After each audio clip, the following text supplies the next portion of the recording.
একটু মন দিয়ে শোনেন তো আমার কথাটা। একটা ঘরে বসে আছেন আপনি, ঘরে আপনার 4টা রুম, একটা রুমে আপনি বসলেন, ওই রুমে আপনার বিবি নাই, আপনার ছেলে মেয়ে কেউ নাই, সবাই বাহিরে আছে, অন্য রুমে আছে। দরজাটা লাগায় দিলেন, হালকা আলো জ্বলতেছে ঘরের মধ্যে, ফ্যানটা চলতেছে বা এসিটা চলতেছে, সামান্য একটু আলো ঘরের মধ্যে, অথবা জানালাটা খোলা, চাঁদের আলো আপনার ঘরের মধ্যে, লাইটটাও ঘরে নিবানো, ছেলে মেয়ে স্ত্রী কেউ নাই ঘরের মধ্যে, আপনি একা। ওই মুহূর্তে আল্লাহকে বললেন, আল্লাহ আমি আর তুমি ছাড়া কেউ নাই।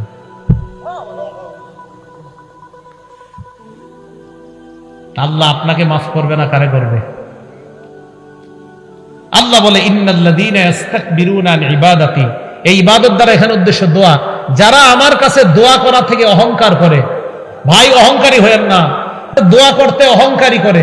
যারা আমার কাছে দোয়া করার সময় অহংকারী, আর থুর আল্লাহর কাছে কি বলবো, আমার কাছে দোয়া করতে যারা অহংকার করে, সায়াদখুলুনা জাহান্নামা দাখিরিন, এরা লাঞ্ছিত হয়ে সব জাহান্নামে প্রবেশ করে। আল্লাহ আমাদের সকলকে অহংকার মুক্ত জীবন যাপন করার তৌফিক দান করেন। এই গেল কোরআন থেকে 10টা কথা। এবার খুব মন দিয়ে হাদিস শুনেন। মুসলিম শরীফের 168 নম্বর হাদিস। عن عبد الله بن مسعود رضي الله تعالى عنه قال قال رسول الله صلى الله عليه وسلم لا يدخل الجنة من كان في قلبه مثقال ذرة من كبر। আল্লাহ নবীর সাহাবা আব্দুল্লাহ ইবনে মাসউদ রাদিয়াল্লাহু তাআলা আনহুর বর্ণনা।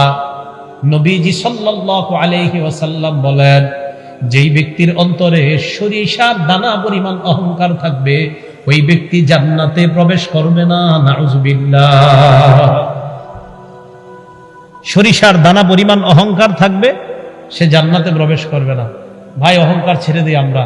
মালের অহংকার, সম্পদের অহংকার, শক্তির অহংকার কেউ করবো না। আল্লাহ হেফাজত করেন। আমি আপনাদের জন্য দোয়া করবো, আপনারা আমাদের জন্য, আমার জন্য, আমাদের মতো যারা আলোচনা করে সবার জন্য দোয়া করবেন, আমাদের মাঝে যেন কখনো অহংকার না আসে। বুখারী শরীফের 6071 নম্বর হাদিস। নবীজির একজন সাহাবা নাম হারেসা,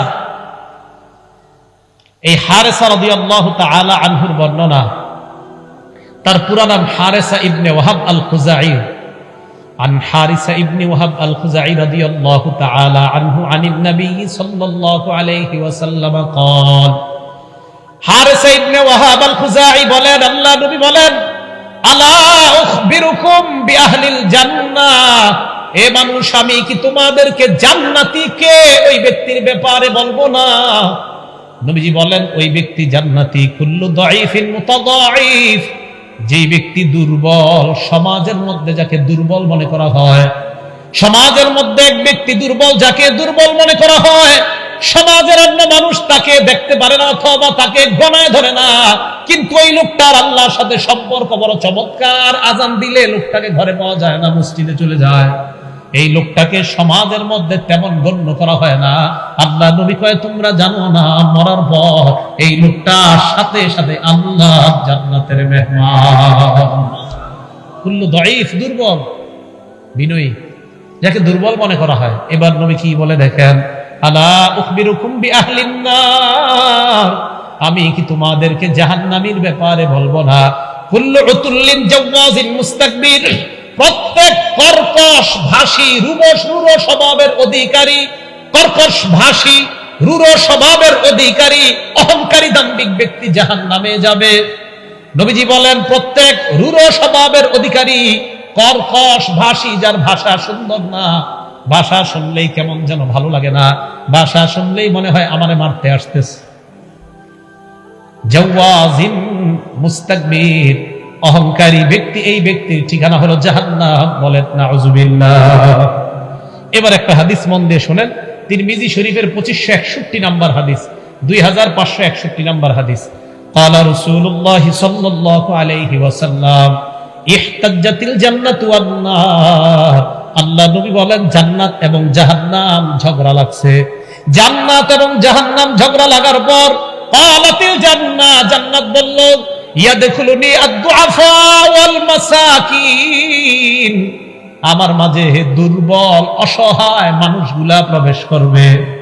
জান্নাত বলল, আমার মাঝে দুর্বল অসহায় মানুষগুলা প্রবেশ করবে।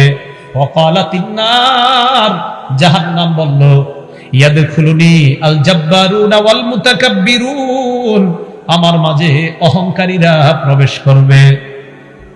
জাহান্নাম, আল্লাহ জান্নাতকে আর জাহান্নামকে ডাক দিলেন। ক্বালাল্লাহু তাআলা লিল জান্নাতি ওয়ান নার, প্রথমে আল্লাহ জাহান্নামকে ডাক দিয়ে বললেন, আনতি আযাবি আনতাকিমু বিকি মিম্মান শিতু। আল্লাহ জাহান্নামকে ডাক দিয়ে বলে, তুমি হলো আমার আযাব, আমি তোমার মাধ্যমে যার থেকে ইচ্ছা তার থেকে আমি প্রতিশোধ গ্রহণ করব। মুসলমান, আমি বারবার এই জায়গাটা পড়ি, আল্লাহ জাহান্নামকে ডাক দিয়ে কয়, তুমি আমার আযাব, আমি তোমার মাধ্যমে যার থেকে ইচ্ছা তার থেকে প্রতিশোধ নিব।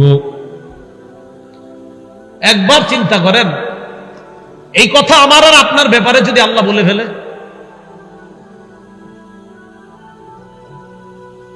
আল্লাহ যদি আমার আর আপনার ব্যাপারে বলে ফেলে জাহান্নামকে, এখানে তো আল্লাহ কারো নাম নেয় না, আল্লাহ বলছে তুমি হলে আমার আযাব জাহান্নাম, আমি তোমার মাধ্যমে যাকে ইচ্ছা যার থেকে ইচ্ছা তার থেকে আমি প্রতিশোধ নিব।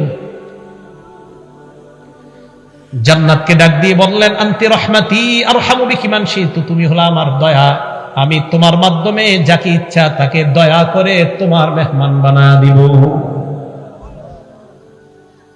আজকে রাত্রে থেকে একটু চিন্তা করেন, আল্লাহ জাহান্নামকে বলে তুমি আমার আযাব, আল্লাহ জান্নাতকে বলে তুমি আমার দয়া। আবার বলছি মুসলমান ভাইয়েরা, আল্লাহ জাহান্নামকে বলে তুমি আমার আযাব, আল্লাহ জান্নাতকে বলে তুমি আমার দয়া। এই জাহান্নাম, আমি তোমার মাধ্যমে যাকে ইচ্ছা তার থেকে প্রতিশোধ নিব। হে জান্নাত, আমি তোমার মাধ্যমে যাকে ইচ্ছা তাকে দয়া করে তোমার মাঝে প্রবেশ করাবো। প্রত্যেকদিন একটু চিন্তা করেন, আমি আপনি যেন ওই দ্বিতীয়টা রহমতের মধ্যে অন্তর্ভুক্ত হয়ে যাই। আল্লাহ আমাদের সকলকে যেন রহমতের ছায়ায় আমাদেরকে অন্তর্ভুক্ত করে জান্নাতের মেহমান বানায়। মুসলিম শরীফের একটা হাদিস শোনেন, হাদিস নাম্বার 196 নাম্বার হাদিস। ক্বালা রাসূলুল্লাহ সাল্লাল্লাহু আলাইহি ওয়াসাল্লাম, আল্লাহ নবী বলেন, সালাসাতুন লা ইউকাল্লিমুহুমুল্লাহু ইয়াউমাল কিয়ামা ওয়া লা ইয়ানজুরু ইলাইহিম ওয়া লা ইউযাক্কিহিম ওয়া লাহুম আযাবুন আলীম। আল্লাহ নবী বলেন, তিন ব্যক্তির দিকে আল্লাহ কিয়ামতের ময়দানে তাকাবে না, তিন ব্যক্তির সাথে আল্লাহ কথা বলবে না, তিন ব্যক্তিকে আল্লাহ পবিত্র বানাবে না, তিন ব্যক্তির সাথে আল্লাহ কথা বলবে না, তিন ব্যক্তির দিকে আল্লাহ তাকাবে না, তিন ব্যক্তিকে আল্লাহ পবিত্র বানাবে না।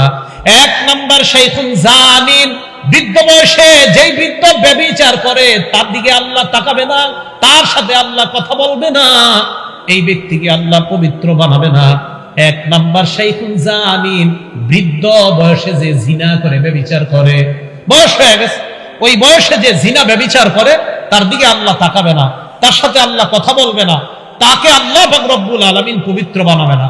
দুই নাম্বার, ওয়া মালিকুন কাজ্জাব, মিথ্যাবাদী শাসকের সাথে আল্লাহ কথা বলবে না, মিথ্যাবাদী শাসকের দিকে আল্লাহ তাকাবে না, মিথ্যাবাদী শাসককে আল্লাহ পবিত্র বানাবে না।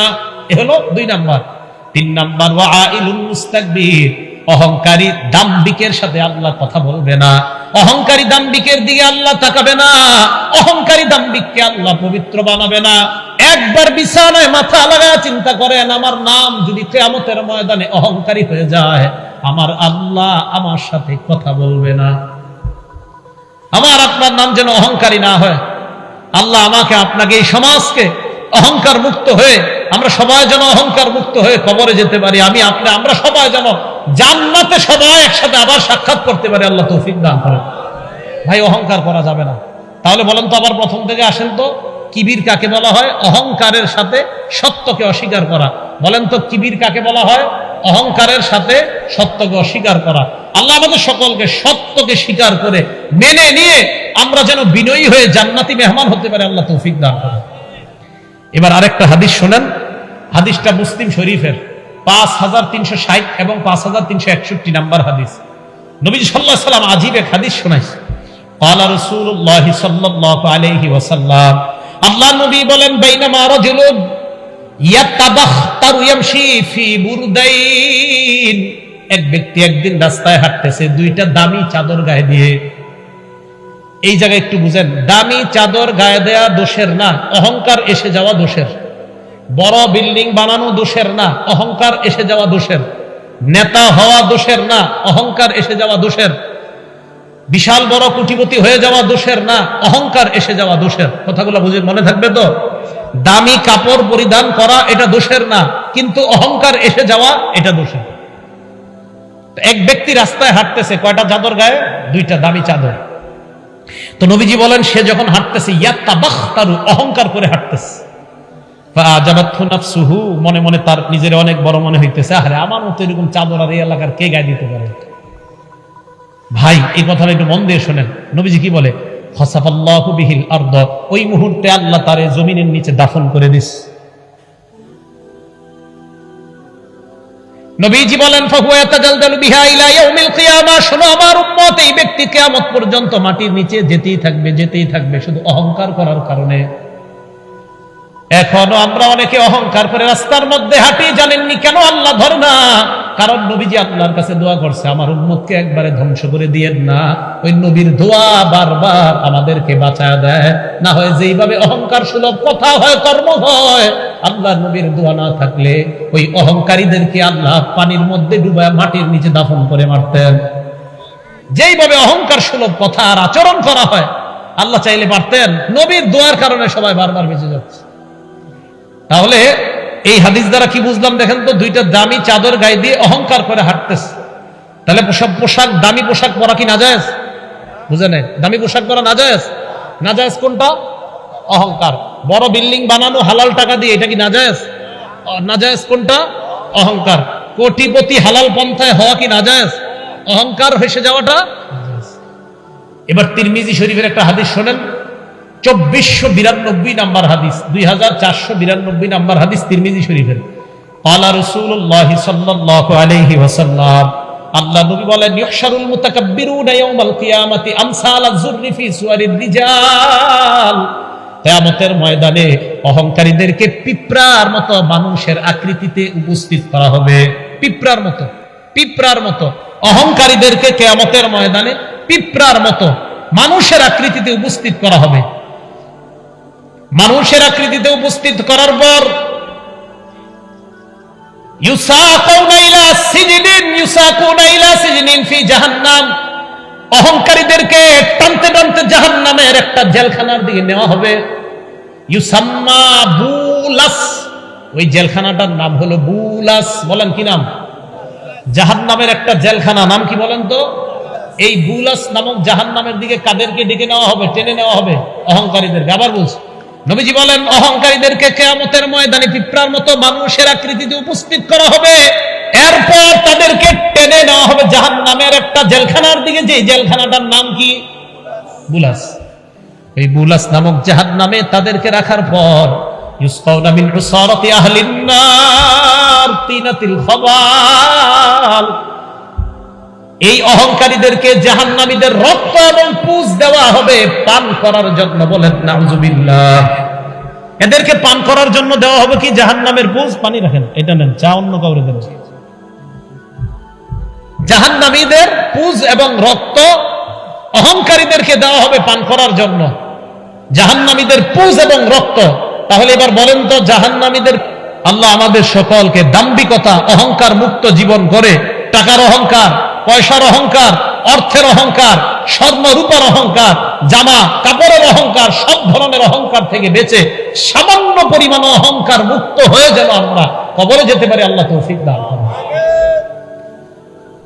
এবার একটা কিতাব আছে ইমাম বুখারীর লেখা, আল আদাবুল মুফরাদ। ইমাম বুখারীর একটা কিতাবের নাম বুখারী শরীফ, আর একটা কিতাব আছে আল আদাবুল মুফরাদ। ইমাম বুখারীর আরো কিতাব আছে, এটার নাম তারিকুল কাবীর, এটা ইমাম বুখারীর লেখা। এই আল আদাবুল মুফরাদের 551 নাম্বার হাদিস। এই হাদিসের মধ্যে নবীজি বলেন, ক্বালা রাসূলুল্লাহ সাল্লাল্লাহু আলাইহি ওয়াসাল্লাম, আল্লাহর নবী বলেন, মান তাআজ্জামা ফি নাফসিহি, যেই ব্যক্তি মনে মনে অহংকার করে, আও ইখতালা ফি মাশিহি, অথবা হাঁটার মধ্যে অহংকারী প্রদর্শন করে। আবার বলছি, যেই ব্যক্তি মনে মনে অহংকার করে, বরত্ব করে, অথবা হাঁটার মধ্যে অহংকারী প্রদর্শন করে। হাঁটার সময় আজকে দিকে একটু চিন্তা ভাবনা করে হাঁটেন, আমি মাটি দিয়ে হাঁটতেছি। নবীজি বলেন, লাকিয়াল্লাহ ওয়া হুয়া আলাইহি গাদবান, এই ব্যক্তি আল্লাহর সাথে সাক্ষাৎ করবে, এমন অবস্থায় আল্লাহ তার উপর রাগান্বিত থাকবে। বলেন নাউজুবিল্লাহ। তাহলে আপনাদেরকে প্রশ্ন করি, আপনারা ইনশাআল্লাহ জবাব দিতে পারবেন আশা করি। অহংকারীদেরকে কিসের মতো জানি উপস্থিত করা হবে? জেলখানাটার নাম, পান করতে দেওয়া হবে রক্ত এবং পুষ কি দেওয়া হবে? রক্ত এবং পুষ। যেই ব্যক্তি অহংকার করে হাঁটে এবং মনে মনে অহংকার করে আল্লাহর সাথে সাক্ষাৎ করবে, এমন অবস্থায় আল্লাহ তার উপর কি থাকবে? রাগান্বিত।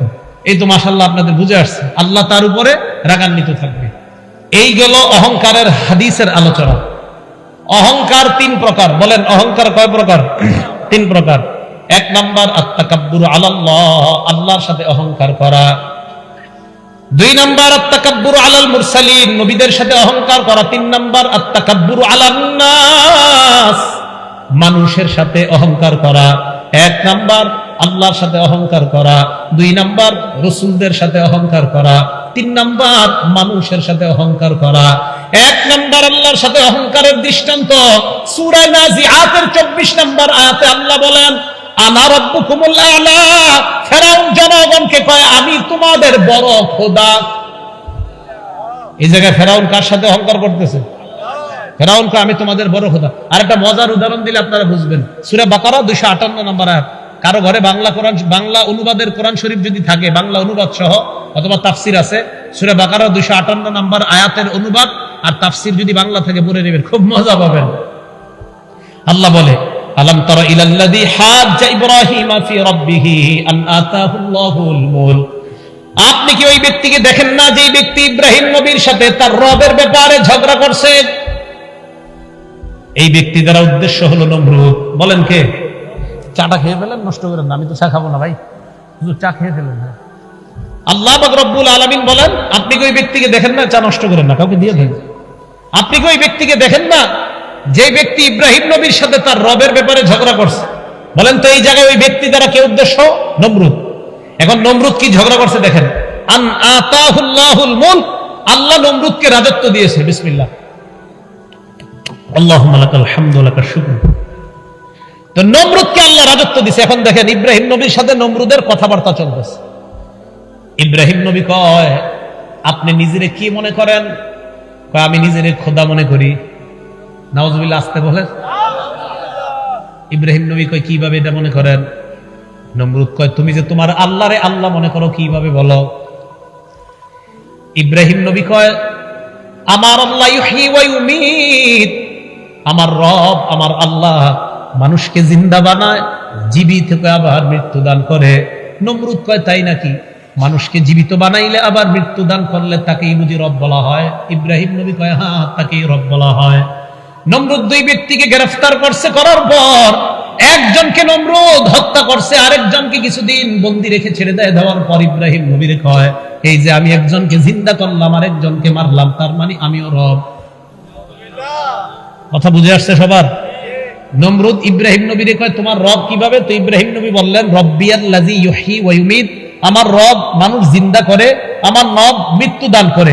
নমরুদ দুইজনকে অ্যারেস্ট করে একজনকে ছেড়ে দিছে, আরেকজনকে বন্দী রেখে কয় কিছুদিন পরে ছেড়ে দিছে, আরেকজনকে মারছে। এই যে আমি একজনকে মারলাম, আরেকজনকে জিন্দা ছেড়ে দিলাম, তো আমিও তো জীবিত করি, আমিও মৃত্যু দিই, আমিও রব। ইব্রাহিম নবী চিন্তা করে এটারে কিভাবে আটকান যায়। বুদ্ধি করে ইব্রাহিম নবী একটা কথা বললেন। কি বললেন?